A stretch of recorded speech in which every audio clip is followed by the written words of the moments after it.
Occult Confessions is brought to you commercial-free through the generous support of our patrons. Visit occultconfessions.com and click on Donate to help keep the history of the occult on the digital airwaves. Last time on Occult Confessions, we discussed the Druids through the lens of Cuchulainn. We considered the roles that Druids played in ancient Celtic culture, namely that they were judges, or they served as heads of ceremonies, or magicians, or teachers. We also considered the important role that women played in Celtic society and how many women were Druids, fulfilling these essential societal components. We also considered the consequences of an entire culture that refuses to write anything down, even though they have a language. Now, we are back for part 2 of the Druids. At this time, we're not going to be looking through a mythological lens. We're going to go ahead and let our bard off the hook. Neil's got the day off. Instead, we are going to focus on the details of the narratives historically that have been written about the Celts that have referenced the Druids. And what can we know from these historical accounts about what it was like to be Celtic and also to be Druidic in ancient times. Joining me again for this part of our Druid conversation is Savannah Barrett, our sister of the 84th degree. Hello, I'm glad to be back. Glad to be back. And Julian Dobbs, our resident Druid. Hello. So, Julian, before we get into this, I want to ask you some questions about this resident Druid status of yours. Because this may end up being your title, who knows? They're easily assigned. Next thing you know, they stick. Savannah made one comment about Ronald Reagan. She's never been able to live it down. No, never. That's my whole personality now. In fairness, it wasn't one comment, but... It was 2. The past becomes present. So, tell us what it's like, what it means, I guess, for you to practice a druidic form of Wicca. So I think I should start off with the God aspect. So in my belief and my old coven's belief, it was that, so there are 2 gods in the Wiccan belief, which is kind of debated because every Wiccan is different. I've not met a single Wiccan who believes in the same thing, which is kind of freeing. So there's the mother goddess and the horn god. The mother goddess usually represents like Mother Nature, and the horn god usually represents death. In our belief system, or I guess my belief system now, we believed that they were kind of more forces of nature than actual beings. And then all of the Celt gods are there in some aspect, but they're more of ideas than the actual belief, for multiple reasons is why we did this. For one, the Morrigan is the goddess of death, and you can't have the goddess of death and then the horned one kind of clashed. But in mine, we believed in Brigitte. Very good, and I hope I said that right. I never have been able to. I've been doing this for 5 years, and I still can't say the names right. Which is mostly in our coven, previous coven, was the goddess of the hearth, forge and stuff like that. So a lot of what we did was memorization. There was a big focus on that. Basically, how you moved up the ranks of where you were in the coven was how much you knew and how much you memorized. Which very druidic. Very, very druidic. Yeah. We called ourselves mostly druids, although it depended on your rank. New members were usually just called Wiccans, but then once you knew enough, you went through this like rite of passage, which is very beautiful. It is one of the most beautiful ceremonies I've ever seen. Then you can be called a druid, and then we have like the master druids who supposedly know everything you can know. Interesting. How about trees? Anything about trees in there? So many trees. Yeah, the oak tree? The oak tree, but there's this calendar that we followed that basically almost like every 30 days or so, there was a different tree that represented that 30 days. Oh. We're in ash, I believe. Cool. Yeah. What's your favorite? My favorite tree? I do like ash because it, in our coven, it meant like the coming of spring. Yeah, Sure. We also believed in the regular Wiccan holidays. Might as well. Yeah. Why leave them aside? That's the best part. That is the best part. Yeah. It's the holidays and the rituals are the same for Wiccans as us. We do add a little bit of stuff, again, like ceremonies to become a druid, which they're so pretty. So they're usually done in the springtime because warm weather. Some are done in the winter. It just depends on which god you follow more, or the Wiccan god you follow more. You pick one. You pick one. Like a patron. Yeah. Like voodoo or something. Yes. Yeah. Yes. I specifically follow the horned one more because winter's cool. Okay. Fair enough. Fair enough. No, but he has like a lot of cool things. But they're usually done in the spring, and they have this giant pentacle made out of sticks, and the sticks are from different trees, from like all the trees in the druid calendar that we follow. And there's this giant altar, and there's flowers and vines everywhere. And there's this whole thing about like stepping into water, and this water being like sacred, kind of like baptism. Okay. Sure. That rings true. Yeah. Kind of like a baptism thing. And then sometimes this is what really drove people away from my certain coven, is that we do use blood. Okay. There is a certain amount of blood. So we believe that blood is very sacred. It is like the life force that drives people and drives living things. So we don't use a lot of it. It's literally just a pinprick of blood, but it kind of makes up for the whole human sacrifice thing. Yeah, there you go. I'd rather get pinpricked than sacrificed, so. Yeah. Hot take. Hot take. But it's all like, it's handled very safely, and it's all a very sanitary practice. But people didn't like that. A lot of people don't. They don't like the concept. It's more of like, there's mostly two reasons why people don't like that, and didn't want to join the specific coven. One of it is because it's blood and it's like icky. And then another thing was like, it's kind of a little satanic in quotes. I see. And people were like, they don't want to believe in sort of bad stuff, and some people associate that with blood and gore. Satanic according to legend? Is that what the meaning is? I mean, the false notion of signing the book? Yeah, probably something like that. Okay. I'm not. I know almost nothing about Satanism. I've interviewed Satanists. I've been on a Satanist podcast. Ooh. I mean, I wasn't hosting it. No, I know that. So I don't know much about it. But well, Satanism is more just like atheism with a cool name, but some of it is, but some of it is Some of it is occulty. actually very... Yeah. There's two variations, so Yeah. I guess I don't know enough about the occulty side, and I think Yeah. it has a lot of branches unto itself. Oh, yeah. So many. yeah. Everything does. But yeah, the silly ones in the news are I think they're generally more atheists, the ones that Yeah. are putting up the Baphomet statues, I think. the LaVey people, Anton Well, LaVey. LaVey, he's the one that split at the beginning. He had that split with the atheists and the occultists. But yeah, Aquino. Anyway, we're getting off the track. Sorry. Let's get into the Druids here. Thank you, Julianne. That was cool. You're welcome. The Celtic religion, led by the Druids, remains fairly mysterious to us. There were roughly 374 Celtic gods and goddesses. I'm sure you guys don't worry about all of them. No, we mostly stick to abbreviate. Well, 305 of them were local or tribal gods, so only 33 were considered the chief pantheon, which is still a lot. That is a Yeah. lot. But if you think about the Greek gods, I mean, there's the chief pantheon is what, like 10 or so, maybe a dozen. I think it's 12. 12 makes sense. We like 12s, but you can name gods beyond the chief 12. That's true. That stretch probably to about 30. 30's good. 30's a good number. 30's a good number. Celts tended to view the gods as ancestors rather than creators, and the gods behaved like idealized humans with the highest physical beauty, strength, and combat skill, and also intelligence. So they're just like Superman and woman. Okay. Yeah, that makes sense. Yeah. The deity most closely associated with the Druids was Dagda, the father of all, god of fire and lord of great knowledge. You know this guy? Mm-hmm. Yeah. I think Brigid's married to him.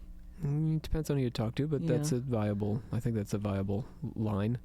He carries a club so gigantic that he must drag it on wheels. I love Savannah's that. picturing that. And it both slays and heals. So one side slays and the other side heals. Interesting. So, like, he can beat himself with it to heal himself? Is I that guess, what it's yeah, suggesting? he'd apply it to his wound. Okay. Yeah. So he doesn't need to, like, whack himself with it. No, that would be terrible, I think. Yeah. No, but you could whack you with it and then heal himself with the opposite Interesting. side. Okay.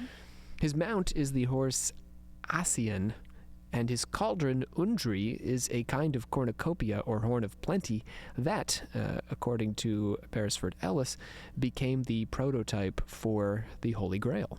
Oh. Yeah. He named his cauldron? Everybody named their cauldron.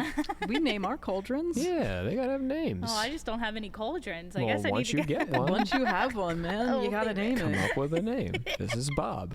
Yeah. He's sitting next to Jim, Bob's and a new over there name. He's is sitting next to Linda and Linda's Louise over there. Yeah, and Jean. those are and the cauldrons. Samantha. Tina. Sorry. That's nice. Druids presided over rituals. They performed a form of that Holy Grail thing. I don't want to gloss over that. That's an interesting idea. Yeah. That the legends is. of Arthur. I mean, we can see a lot of Druidism in the legends of Arthur, but that the Yes. Grail legend itself may have its origins in Celtic lore because the Grail is so associated with Christ. But the notion that Christ has a magical cup is so extra Christian too. Like, it's not in the gospel. It's not like, and this will be the magic cup that you guys can go look for later. Yeah. It'd be neat if he said that. But I don't think he did. Yeah, Jesus is. Oh, Jesus said this. He does the Last Supper, and he's like, oh, by the way, later you can look for this cup because it'll be fun and magic. Just tossing that in. Fun and Okay, you guys. It's like a D&D campaign. It literally is. Dinner's over, but the cup will be magic later. Just remember that. It's like being in an escape room or something. Druids presided over rituals. Let's start there. They performed, as Julian's suggesting of modern Druids, a form of baptism, which tied to a general veneration of water. Bodies of water which gave life, health, and food were associated with female deities, including Sabrina, Dee, and Brigantia. They also practiced walking, I believe Brigantia Is, yeah. Yes, it's another name. They also practiced walking on fire, which was a sign of purity and was used to prove innocence in some legal proceedings. Whoa. If only.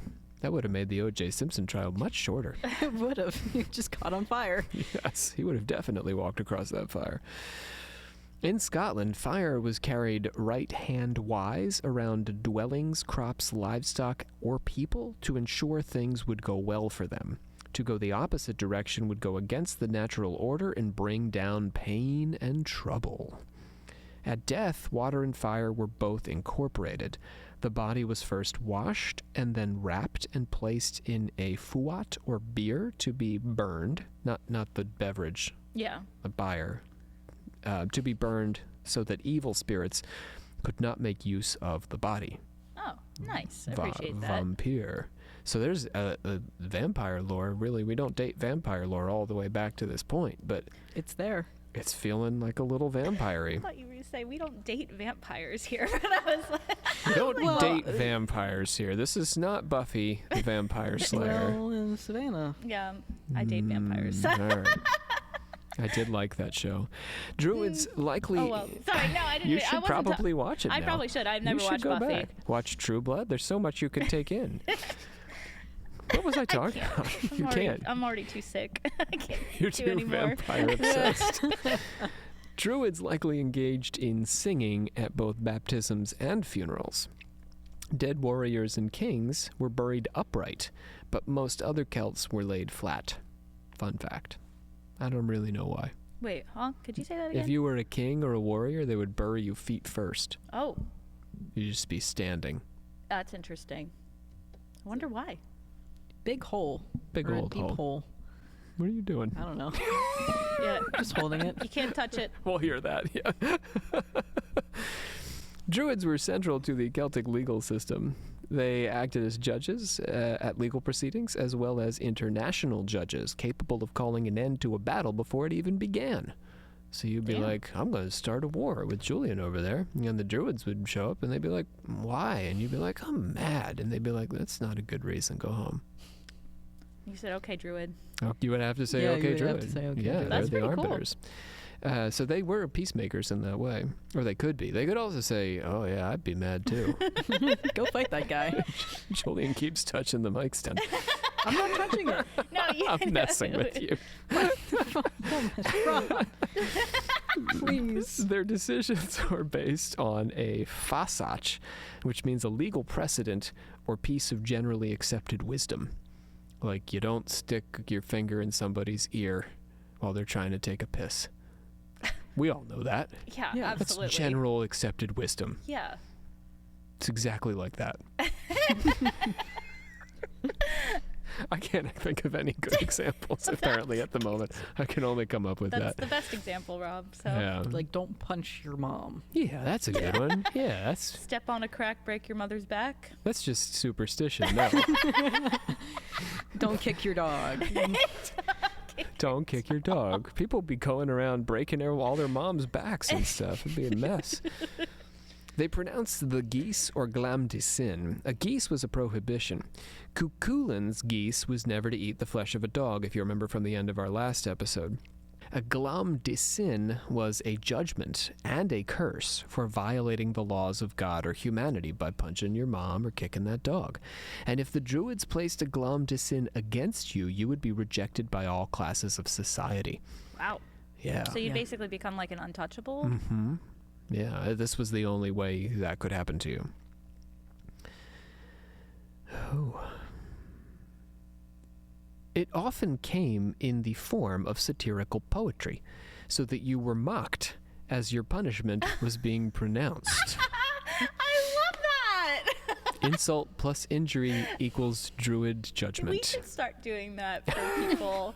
Like if you get arrested, everybody just gets to mock you. Well, That when would you're be tried and found guilty, yeah. awesome. Yeah. No, that's what I meant. When you're Yeah. found guilty. Yeah, we'd have to rhyme, I think, to really drive Oh, the yeah. point home. Bard should be a job again. Yeah, we need to get back to bards. We really do. Yeah. We need to get back to druids. Druids, We yeah. do. They're the ones doing the rhyming here.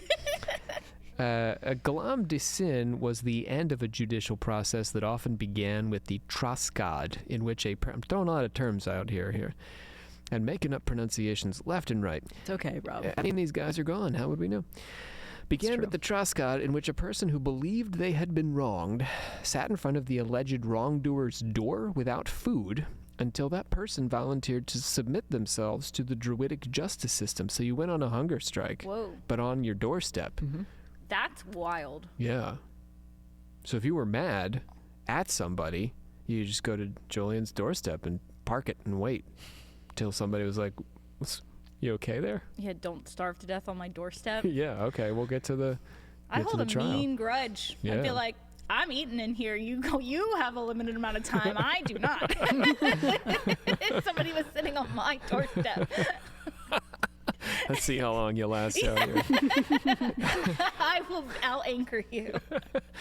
Anyone known to have caused bodily harm to another was responsible for paying for their recovery at a hospital or the care of the druids at home. You got home druids, so they're also involved in medical care, which makes sense. It's a sort of shamanic tradition to blend these roles. Yeah, in Dungeons and Dragons, druids are healers Yeah, all right. Yeah, that's mostly what they're associated with, right, in Dungeons and Dragons? and getting to turn into animals. Oh, yeah, well, that's cool. Mhm. Both It of is those cool. work. Druids are super cool. You're missing a few things They're druids like can plant do, magic, though. They can also make like plants grow and because of the tree thing. yeah. Well, we'll get to the tree thing. Where were we? So there's hospitals. Ireland's Brehon law held that all territories had to maintain a hospital.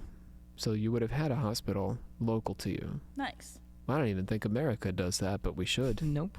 Those hospitals been consolidating and closing in the rural areas. Oh boy. It's a mess. It's a mess out there, The kids. American healthcare system. Yeah, the whole thing is Bring a back the disaster. druids. They will Yeah, give yeah, us yeah. free health care. Yeah, it's like only like people in Denmark and stuff and Sweden are happy, I think, with their healthcare. Everybody else Finland, too. is. Yeah? Yeah. Oh, good for them. You Scandinavians. We love you guys. We wish we had your hospital system. Write in if you don't like it. 'Cause we're just guessing it's better than ours. Well, I don't think it's hard to beat. So An important question around Celtic and Druidic ritual is whether it involved human sacrifice. The legend of the Wicker Man, Remember the Wicker Man? I just watched a Nick Cage movie last night, Dream Scenario, which I recommend to our listeners. Nick Cage was in the remake of The Wicker Man and Christopher Lee in the original Wicker Man. But this... Not the bees. Not the bees. So, this is based on true Celtic legend. They would put someone in a big man made out of sticks? There was a belief that this happened. Okay. Now, whether it's a myth or not is another thing entirely. But And they sting took him the with myth. bees as he was I don't know about the bees. That's as he was burning alive.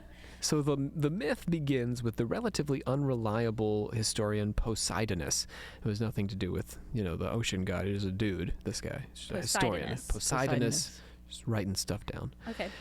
And it was shared by Caesar and Strabo, both of whom drew on Poseidonus in their writing. So sort of like I do this podcast, I'll read a bunch of other people's books, and I'll read some of my own first-person narratives, and I put the show together like that. That's what these guys were doing. Julius Caesar and Strabo read Poseidonus, and then they wrote their own accounts. So you'll see the Wicker Man and the notion of human sacrifice kicking through all these different sources, but it's not like they're independently observing it. It seems to all go back to one guy. Gotcha. The legend held that Druids would gather cattle and other animals, as well as human beings, into a giant colossus of straw, just like in the movie. Also wood, and they would set that Wicker Man ablaze, sacrificing everybody inside. Oof, that's rough. The difference with the movie is this one guy in the movie. Yeah. But in the historical, if you look at the old school drawings of what people believed the Druids had done, this is like much later than the Druids, but people, read these accounts, these historical accounts, and they would draw this giant straw man and it'd be full of dudes that they're going to light on fire. Yikes. That's a shitty way to die. Yeah. I mean, I'm at not. least you're dying with your friends. Okay. Sure. You could be.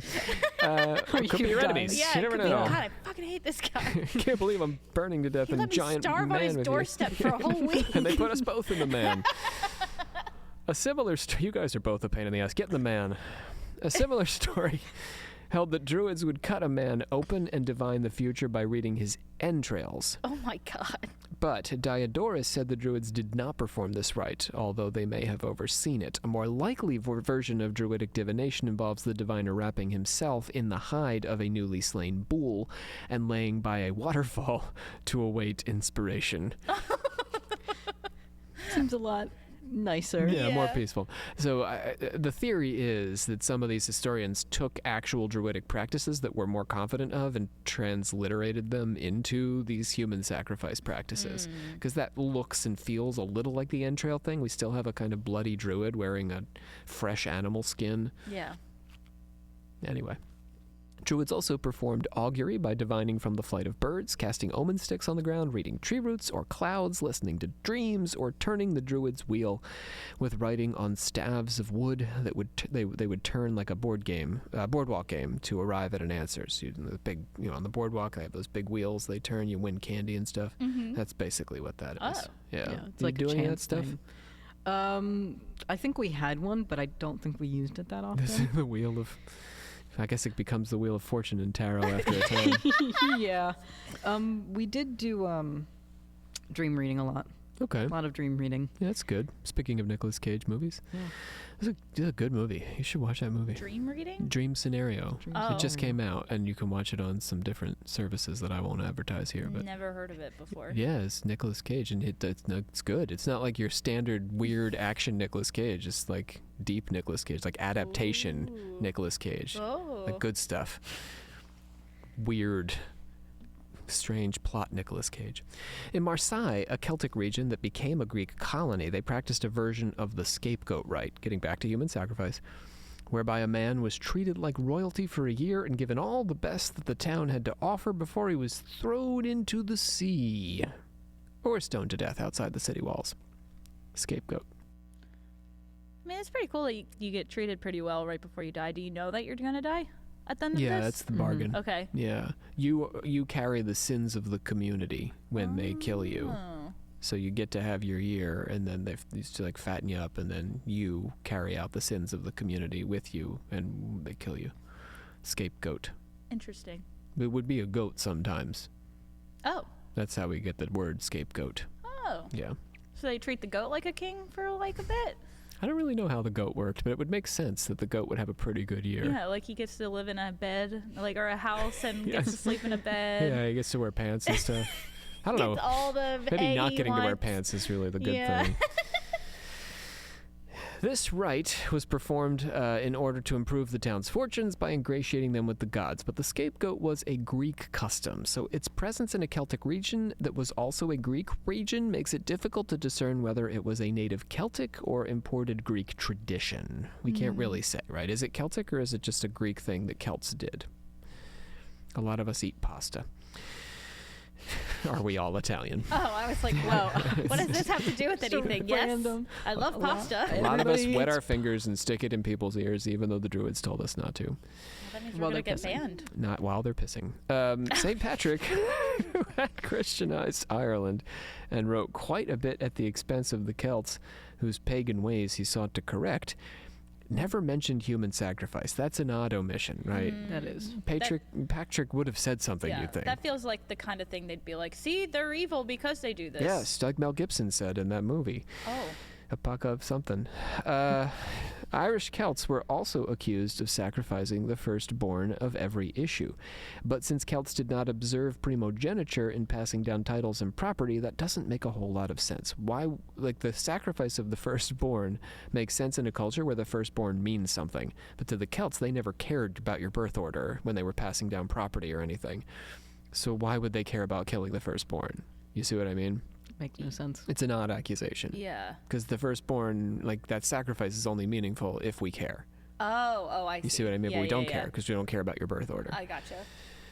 So these are just examples of, like, why is there no human sacrifice here, or it doesn't make a lot of sense. Maybe we can buy the scapegoat thing. Maybe we can buy the Wicker Man thing. Maybe. But these are points against that being even a possibility. If there was a Wicker Man, Patrick should have said something. And if there was the firstborn thing, we would care more about the firstborn. Mm-hmm. Writing in 43 AD, Pomponius Mela said the Celts used to perform human sacrifice, but had since given it up.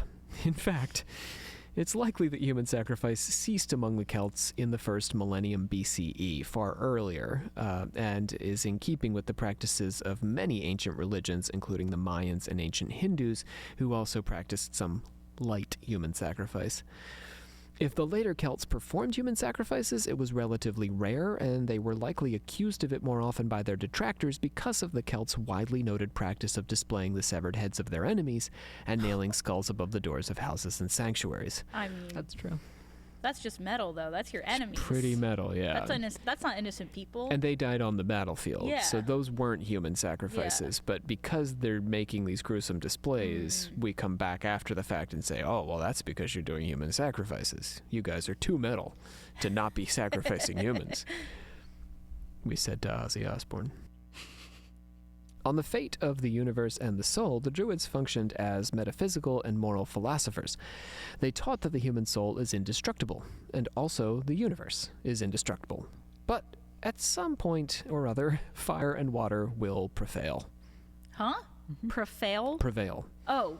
This is the teaching of the Druids. The soul is indestructible, as is the universe, but at some point in time, fire and water will prevail. Meaning that it will destroy us? I think so.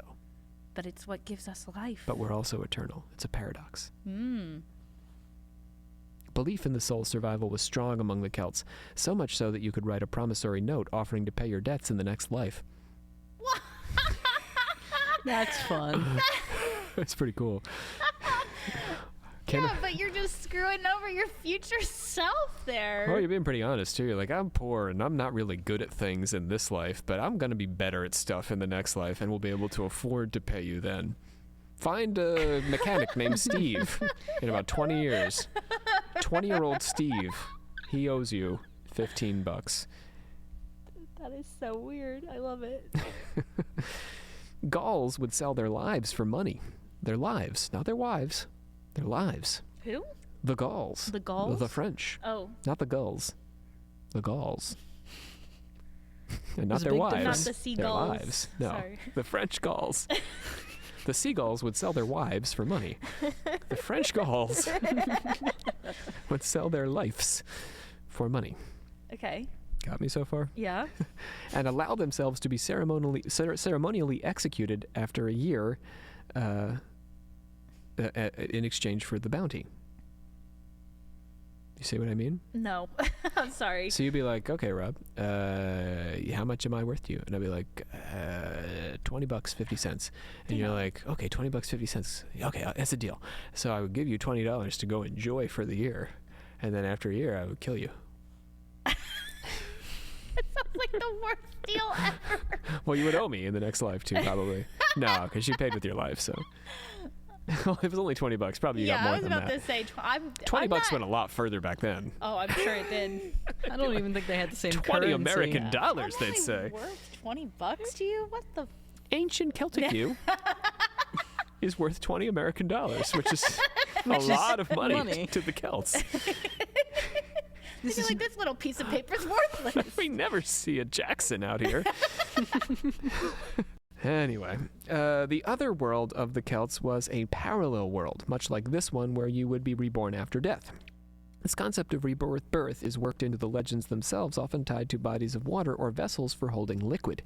In Welsh lore, for example, there is the cauldron you can toss the sick or wounded into, and they will emerge restored. So step 1, name your cauldron. Step 2. Step 2, dump your sick into the cauldron, and they will be well. That must be a big cauldron. Yeah, they're pretty big. Yeah. Oh, okay. Yeah, you better give it a big name. Hugo. Hugo. Another Bob's Burgers character. Yeah. Sorry. Where were we? Hugo's the worst. He's the health inspector. Oh, I and see. he's jealous of Bob because he was married, or he was engaged to Linda, and then Linda dumped him and then went and married Bob. Bob's Burgers is so good. And you missed my Bob's Burgers reference at the beginning, too. So. The concept of rebirth is worked into the legends themselves, often tied to bodies of water or vessels for holding it. In the story of Cuchulainn, Terror walks into the lake, holding his own head, and emerges whole the next day. If you remember from our last episode, the giant Terror, the guy, he was a druid disguised as the Terror. He walked into the lake and came out, and then he said, okay, now it's my turn to lop your head off. Yeah. The Celtic-inspired King Arthur retrieves his sword from the Lady of the Lake, and as we mentioned, returns to her when he is mortally wounded. So you can see water recurring as this space of healing. Druids also function as historians. Each chieftain had a druid responsible for tracing his family genealogy. Cornelius Nepos was a Roman who wrote in Latin, but was born in Gaul in the 4th year of the reign of Augustus, and so was a native Celt. Nepos wrote a collection of biographies of prominent Roman and non-Roman individuals, as well as a world history. Ireland's first recorded historian, Simlan Moku Min, dates to around 600 AD. That's a long time ago. And Wales's historian Nennius dates to 800. Writing around 1100, the early British chronicler Geoffrey of Monmouth claimed that he had drawn on now-lost British Celtic histories in compiling his volumes. So no, they didn't write things down for a very long time. But as we got into Christianization, there are guys who identified as Celtic and came from Celtic regions who did write down histories. Oh. And these become important sources for the history of Britain, for example. But we don't have those anymore. We just have Monmouths. Oh. Yeah. Wait, what happened to those? Same thing that happened to the Q source for the Bible. Gone. Just gone. Vanished. Druids also functioned as poets and musicians, noted for their use of the pentatonic scale, as well as their regular contests in poetry and music. Both Irish and Welsh sources Irish wristwatch. describe Druids performing the role of physician with both herb and surgery. They performed cesarean sections, amputations, and a form of brain surgery. Druids also functioned as poets and musicians, noted for their use of the pentatonic scale, as well as their regular contests in poetry and music. Both Irish and Welsh sources describe Druids performing the role of physician as well, with both herbs and surgery. So look at all these jobs they're doing. They're historians, they're poets, they're doctors. Jack of all trades. Yeah. I don't know that every Druid was everything. But I mean, there had to be someone. They were like a class of people. So that if they were like, 20% or 25% of the whole population, you would specialize. You see what I'm saying? Yeah. That's cool. There had to be someone. There had to be just one guy that was like, you know what? I'm going to do it all. Do it all. Renaissance man. Way before the Renaissance. They performed C-sections, amputations, Wow. and a form of brain surgery. Oh my God. Yeah. Can you What? imagine? No. And I don't want to. Now that I think about it. Ireland's Brehon laws held that only qualified doctors could treat the sick. Each doctor was required to train 4 medical students and was given time off to learn new medical techniques. Finally, hearkening back to the magical acts of the druidic characters in the tale of Cuchulainn, druids functioned as powerful magicians. They carried a wand, a branch of tinkling bells, which was often used by smacking or striking someone with it. Even better. So your wand was a Wonderful. tinkling branch that you smacked people with to make magic things happen to them. You shall be healed. That kind of happened in The Lion King. Yeah, a did. little Where bit. Rafiki had yeah. his stick that jingled. It's And he Celtic. kept hitting Simba in the head with it. Yeah, that's Yeah. how it works. In both Irish and Welsh stories, druids had the power to raise a great fog to confuse and disperse their enemies. In the Welsh 4 branches of the Mabinogi, which we're going to visit soon on this podcast, a druidic character causes an entire region to seem to vanish, leaving the heroes alone and forcing them to journey to Britain out of boredom. Because there's nothing around. Given the religious importance of water and its consequent link to the Druids, they were said to be able to dry up wells or cause a stream to form by shooting an arrow into the air. They could cause people to change shapes, like Curoi does in the Cuchulainn tales. In the 4 branches, the same druid who causes all the people in the region to vanish also temporarily transforms an army of men and women into mice to devour a field of wheat. His wife, who is pregnant, is easily caught while in her mouse form, and when the hero threatens to hang her, the druid changes her back into her human shape by smacking her with a wand. So much of Western culture is intertwined with the ancient Celts and the Druid caste, and I can honestly say that I have been very much taken with the beauty of Celtic culture, as has Julian, I suppose. It's true. I had always assumed that the Celts were exclusively Irish. The prominence of Celtic branding in American Irish gift shops and bars can be misleading in the United States. We tend to think, oh, I guess that's who the Celts are, the Irish. An important part of my personal ancestry, however, is Welsh, a fact that I've never had much feeling about until I read about the Druids. And now I have as much of a claim on Celtic heritage as anyone, because the Welsh are just as Celtic as the Irish. In fact, the Celtic Empire stretched through Europe before the rise of the Romans, and Western society may have been better off if the Celts had managed to simply dispense with the Romans and the Greeks altogether when they had the chance.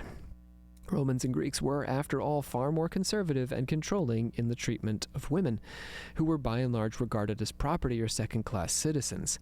Romans were also far more violent, lacking any check on their warlike ways similar to that of the Celtic Druids. Let's not forget the gladiatorial arena, friends. Mm-hmm.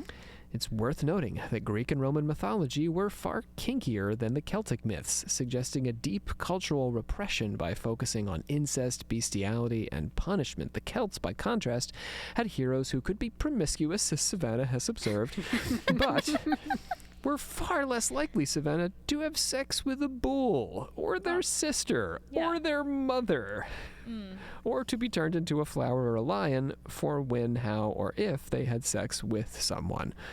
So there's much less punishment around sex, for sure. And I'm not suggesting that there should be. I was just saying that, you know, every time the hero does a good deed, he doesn't need to be gifted 300 women. But It's what he wasn't. There was just he'd gone mad, Savannah, and he needed some breasts to calm him down.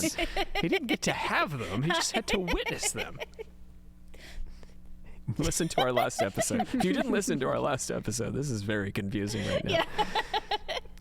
No, but it was literally like every time he did a good deed, there was also a woman that was all like, "Yeah, I'll have sex with you now." Leaving aside, It just was, leaving aside any fantasizing about the Druids that has informed neo-paganism, and it sounds like a lot of actual historical detail has informed modern Druidism, a sober historical look at this class of intellectuals is in itself inspiring. These were a group of ancient people to be admired for their long years of study, careful thought, diplomatic skill, and metaphysical depth. know your Druids and know your Celtic myth, and seek to raise yourself to the wisdom of these ancients. We're going to do just that in subsequent episodes, but that's my final thought. Anything from you guys, other than your knowledge of how many breasts are and are not appropriate when stopping a frenzy? I wouldn't say I know the right amount. I just feel like now you're thinking about 300 it, is though. too much. There's too many. Like 1 or 2 is fine. But back to the history. Back to the history. Anything today that really stuck out? It sounds really cool. I honestly. You would be a Celt if given the choice? Well, I mean, You would be a Druid. You could be the Druid who does all the poetry and stuff. Yeah. You could be the storyteller Druid. no, that kind of stuff sounds cool. I just am not organized religion in any sense, I think. I wanted to be clear that, Celts, it's your ancestry, or it's your heritage. Like, you're born a Celt, and then the Druids were just a class within that. Oh, so okay. There were religious dimensions to it, but you could be a doctor Druid rather than a priest Druid. You see? Yeah, it's interesting. And I still think it's so interesting too that they didn't really write any of this down, so like we have to speculate on it, but it Until sounds like a 600. really cool thing. Yeah. Julian? What do I want to say? What stuck out? What were you most struck by? Was there anything new that you learned about Druids? No, and I think that's what struck me the most. Is how much of it is how informs much was modern like, Druidism. oh yeah, I do this at home. Yeah. Or I did this with, my coven. So you guys read your histories, or somebody did when Somebody they were did. organizing all this. That's great. I'm glad to hear it. She was, it's very weird because the Druids are also very freeing people, but the neo-Druids I were in were very, very strict on like certain things. Sure. So it kind of is like that, but she, our coven leader, I guess, she was very much like, did her research and was actually from Ireland. There you go. So. But it's not just the Irish. It's not just the Irish. I'm Scottish. Yeah, there you go. Yeah. You guys are Celts. Scottish, Irish, and Welsh, Isle of Man, those are areas that really held on to their Celtic heritage longer. Yeah. And the Welsh and the Irish and the Scots have, the Welsh in particular and the Irish have a lot of mythology. The Scots as well have to some extent. But, the longer the Celtic tradition was maintained without Christianization, the more Celtic culture informed what, they became. All right, I hereby adjourn and declare closed this meeting of the Secret Order of Alchemical Actors until such a time as we get together and do it again. My name is Dr. Robert C. Thompson, your Supreme Hierophant, joined this day by Savannah Barrett, our sister of the 84th degree. See you later. And that resident druid, Julian Dobbs. Goodbye.